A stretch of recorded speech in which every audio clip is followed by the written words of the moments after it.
I just want to say thank you to everybody who has supported me throughout this whole year, who's watched my videos, who's liked, shared, comments, all the things you've done. It has not gone unnoticed, and I appreciate it more than you can ever imagine. I'm really excited about 2024. I've got some exciting news to share with you soon, and lots of new stuff that I hope to unveil as we move into the new year. Hi, this is Denise Matthew. I hope you're doing well. I'm back again to talk about the final full moon of 2023. I can't believe we're actually here, but here we are on December 26th, and this will be happening at about, well, it's 4.58 degrees Cancer. So I will say that it's about 5 degrees Cancer. So if there's one theme that would be overarching for this whole full moon, I think the biggest theme would be this need for peace, to find light in the world, and probably hope. The sun is in the gate 58, line 2. The gate 58, these are two energies that come every year at this time. The gate 58 is really about celebrating, having joy, finding the perfect pattern for you. And the opposite is, or in the earth and the moon are in the gate 52, line 2. And the gate 52 is really about this idea of wanting to be alone, to wanting to be in stillness, to maybe just getting out of the hustle for a little while, just wanting to be in your own space. And so there's a balance of either you can go out and have a celebration with people, or you can alternatively stay home and be in your own space if that feels good for you. So I always say it has a little bit of everything for everybody at this particular time of the year, but also in this particular full moon. The other perspective that we have is a gate 58 is really this idea of it's the energy that goes into the gate 18. And the gate 18 is always about correction, criticism, but it's constructive criticism in its highest form. It's really talking about what can I do to make the world a better place? What can I improve? What is no longer viable on planet Earth for this year or for now? And the gate 58 is fueling that.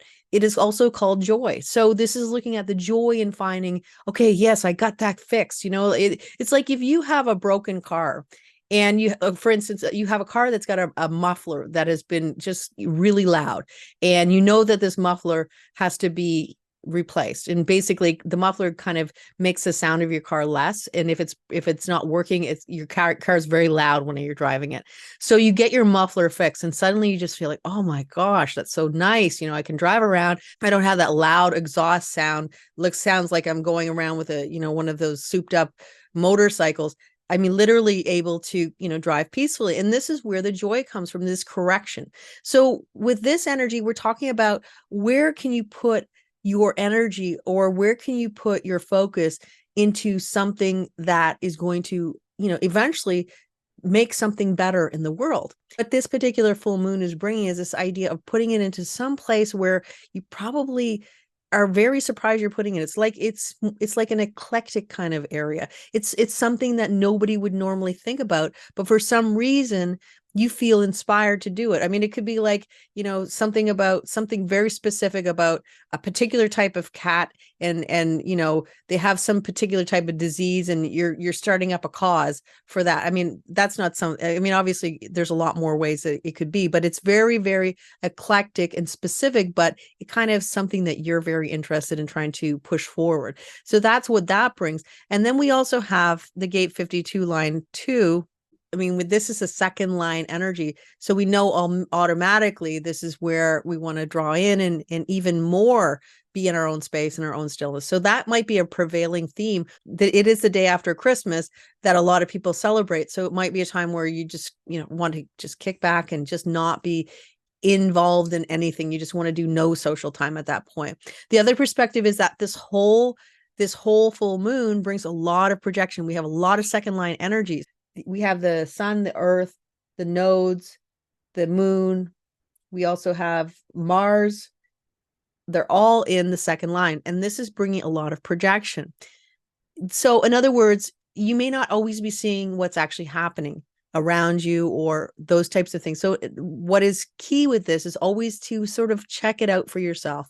If you haven't checked it out for yourself, it may not be true. And that's kind of the overarching theme that you want to make sure that if, just believing something on blind faith, it may not work to your advantage. The other perspective is this idea that with the second line, this is about finding talents. This is about seeing people for some skill or thing that they can do that they may not necessarily know that they even have that skill or talent to do.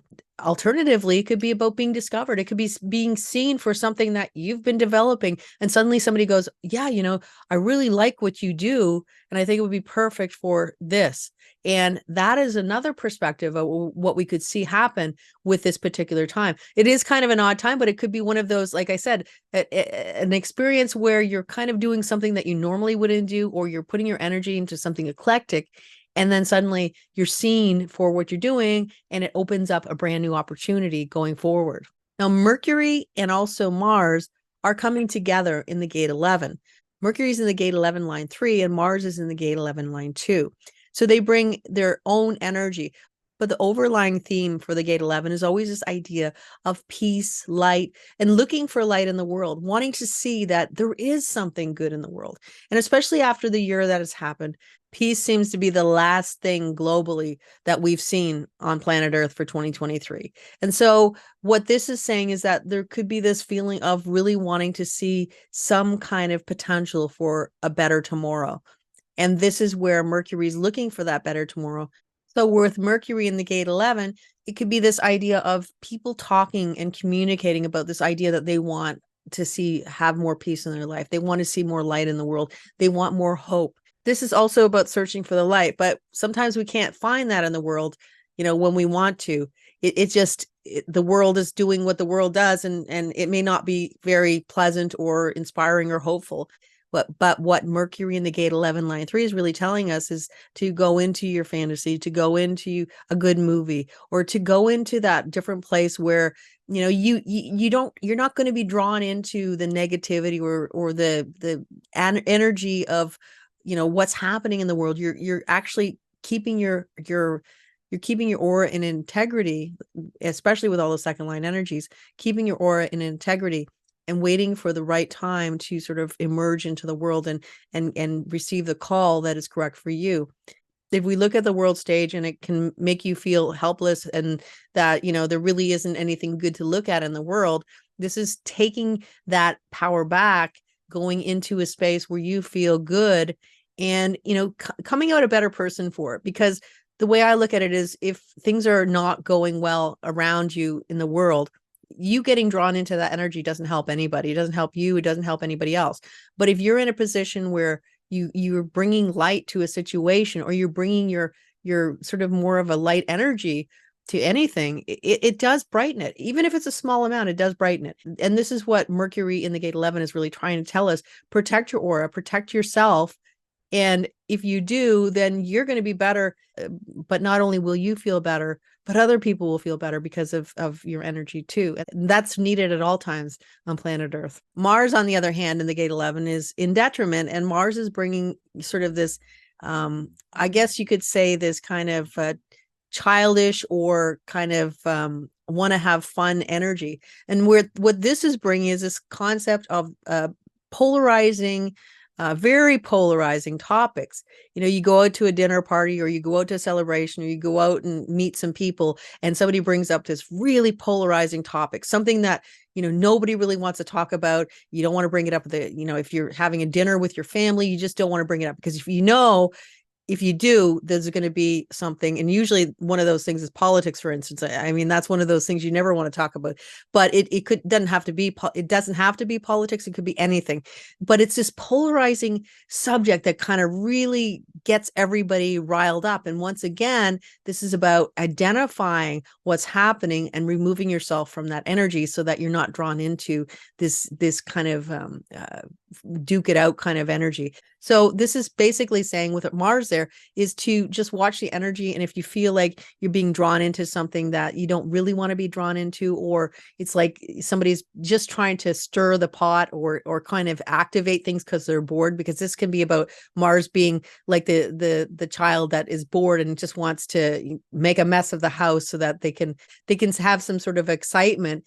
And at the end of it, it's like it definitely kind of brings down the vibe, you could say. So that's about being aware and seeing what exactly is happening, And, I think the best part about knowing the transits and kind of being in tune with what's happening is kind of you're sitting there watching it. And as they say, watching the movie of life and realizing that this is what is happening and you don't have to be a part of it, and making that conscious decision to remove yourself from it, as opposed to just being drawn into it and feeling unhappy afterwards because it just wasn't worth the time or effort that you spent kind of talking about whatever, or being drawn into that situation. And we also have Pluto moving into the gate 60 line 4, bringing in a brand new energy just in time for this full moon, which I think is kind of interesting. Now, what Pluto can bring to this energy is really talking about this idea of resourcefulness. That's the key word. And that's just talking about, okay, I only have this amount of whatever I have in my life. How am I going to use it in the best way possible so that I can maximize the benefits? The other perspective is looking at, oh, I don't have anything. I only have this amount of whatever it is in my life. And so how can I ever live with that? So what Pluto's asking us to look at is, what can you do with what you have in your life? What can you do to maximize what you have? How can you work within the limitation that we all have? We all have limitations in life.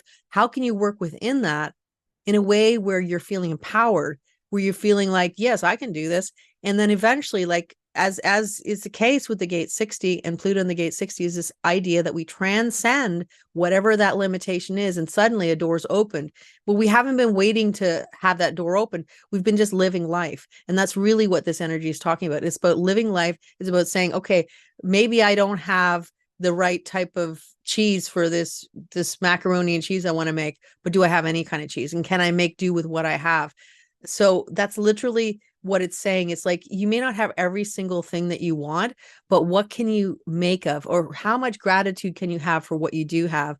And then just keep working forward, just keep plugging along and just keep moving forward, because eventually life changes. I mean, if there's anything that we know, life is always changing, whether we want to or not. And right now with Neptune in the gate 36 line 3, it really is this idea of transition. It's saying we are moving forward.